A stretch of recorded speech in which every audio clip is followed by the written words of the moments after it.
வணக்கம் நண்பர்களே, உங்களை மீண்டும் சந்திப்பதிலே பெரும் மகிழ்ச்சி அடையும். நான் உங்கள் நண்பன் doctor K Ramesh Prajapati, financial astrologer. நாம் தொடர்ந்து பல விதமாக பலன்களை பார்த்து கொண்டிருக்கிற வரிசையிலே மாசி மாதத்தின் பலனை காண இருக்கிறோம். மாசி மாதம் அப்படிங்கிற உடனே சிவனுக்கு உகந்த சிவராத்திரி வரக்கூடிய நல்ல ஒரு மாதம். நல்ல முருகனின் செயல்பாடுகள் நல்லா இருக்கும். முருகன் அப்படின்னாலே நமக்கு குழந்தை வளம், அதுபோல் நிலபலன்களை பற்றிய விஷயங்கள், கடன் போன்ற விஷயங்களில் வெளிப்பாடுகள், இப்படி எல்லாத்தையும் கொடுக்கிறது முருகனுடைய அருள். அதனால் முருகனை பிடித்து கொள்வது அப்படிங்கிறது மாசி செவ்வாயின் போது முருகனின் வழிபாடு சிறந்ததாக அமையும். இந்த மாசி மாதத்திலே ஒரு சிறந்த விஷயம் என்னன்னாக்க, கிருத்திகை நட்சத்திரம் சஷ்டியும் சேர்ந்து மாசி மாதத்திலே ஒரே நாளிலே வருகிறது. அந்த நாளிலே கந்த சஷ்டி கவசம், கந்த குரு கவசம் போன்ற முருகனின் பாடல்களை சொல்லி முருகனை வழிபாடு செய்ய மேலும் மேலும் வளங்கள் பெறுவதற்கான வாய்ப்புகள் நிறைய இருக்கிறது. இந்த மாதத்திலே முக்கியமாக விவசாயங்கள் செழிப்பாக இருக்கும் என்பதும், நல்ல மழை பெய்யவதற்கும் வாய்ப்புகளும் உண்டு. அந்த அதிகார வர்க்கத்தில் இருப்பவர்களுக்கு ஒரு நல்ல ஆட்சியினுடைய தன்மையும் உண்டாகும்.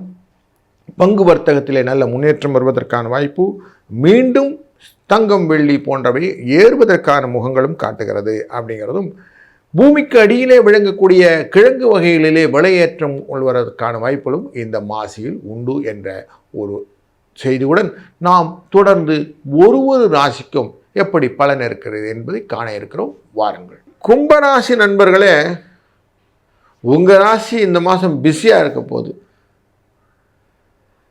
உங்கள் ராசியின் 12ஆம் இடத்துல இருந்த சூரிய பகவான் உங்கள் ராசிக்குள்ளே வரப்போகிறார். 7க்குரியவன் 12இல் அமர அப்படின்னு சொன்ன போன தை மாதத்துலேருந்து 7க்குரிய உங்கள் ராசியில் அமர அப்படின்னு சொல்ல போகிறோம். 5க்குரியவன் அப்படிங்கிறதும் இது ஸ்பெஷல். அறிவுத்திறன் அப்படிங்கிறது வளர்ப்பார். நிறைய யோசனைகள், புதிய வகைகளில் எப்படி வேலை செய்யணும், ரிட்டையர்மெண்ட் பெனிஃபிட்டுக்கு அப்புறம் வாழ்க்கை, எந்த வாழ்க்கையை எப்படி செய்ய போகிறோம், இப்படி நிறைய யோசனைகள்.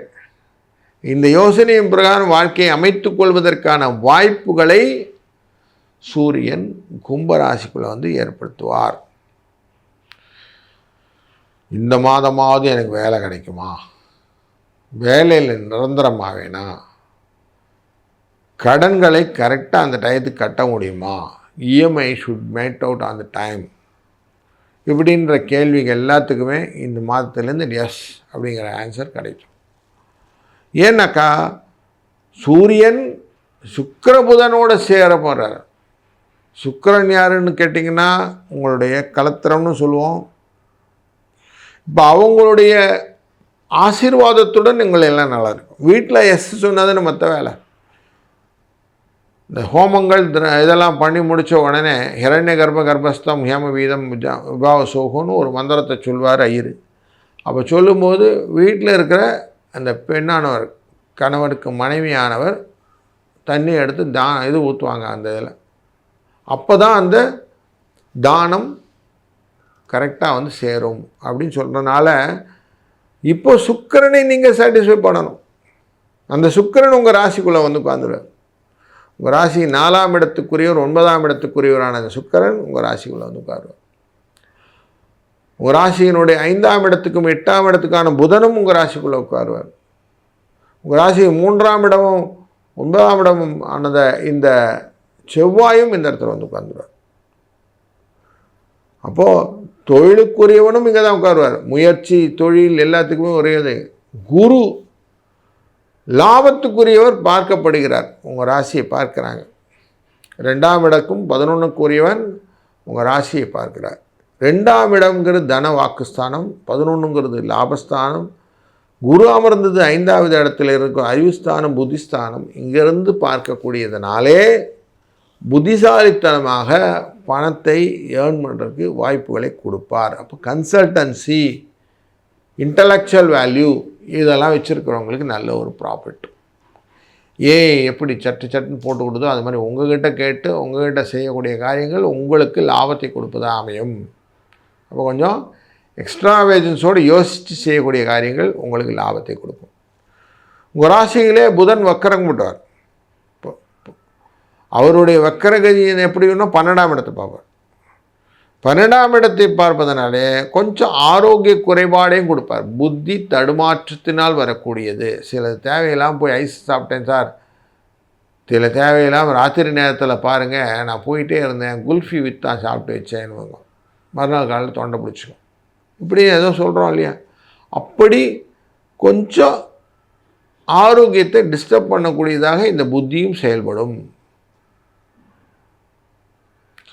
சனி பகவான் 2ஆம் இடத்துல உட்கார்ற ராசிநாதனான உங்களுக்கு. அப்போ 2ஆம் இடத்துல இருக்கிறதுனாலையும் சில விஷயத்தில் ஆரோக்கிய குடும்பத்திலேயே கிடைக்கும். வீட்டில் யாருக்கும் ஒருத்தருக்கு உடம்பு முடியலைங்க, அதனால் கொஞ்சம் மருத்துவ செலவுகள் வைத்திருக்கிறோம் அப்படிங்கிற எண்ணங்களும் வரும். இப்படி கொஞ்சம் அது நெகட்டிவ் எனர்ஜி, நெகட்டிவ் ட்ரோல்ஸ் இருக்குது. அதில் கொஞ்சம் கேர்ஃபுல்லாகவும் இருக்கணும். இந்த மாதத்தில் கேது பகவான் உங்கள் 7ஆம் இடத்துலேருந்து பார்க்குறாரு. 7ஆம் இடத்துலேருந்து கேது பகவான் பார்க்கறதுனால ஆஃபீஸில் அடுத்தவங்களை பற்றின கலகங்களை அவசியம் மைண்டில் கொண்டு வராதிங்க. காசிப்ஸ் நீங்கள் கேட்கவும் வேண்டாம், நீங்கள் டெலிவரும் பண்ண வேண்டாம். இது எதுவுமே செய்யாதீங்க. இதனால் உங்களுக்கு பல விதத்திலும் சிக்கல் இல்லாத ஒரு நல்ல என்விரான்மெண்ட்டை கொடுக்கும். புதன் புத்தியை எப்படி நீங்கள் ஸ்ட்ராங்காக வச்சுக்கிறீங்களோ அதுபோல் இந்த கேதுங்கிற ஞானத்தையும் நல்லா ஸ்ட்ராங்காக வச்சுக்கோங்க. இதெல்லாம் நம்ம செய்யக்கூடாது அப்படிங்கிறத கரெக்டாக வச்சுக்கோங்க. குரு பார்க்குறாரு இல்லைங்களா உங்கள் ராசியை, ஆனால் கொஞ்சம் ஸ்ட்ரிக்டாக இருந்துட்டால் நல்லது.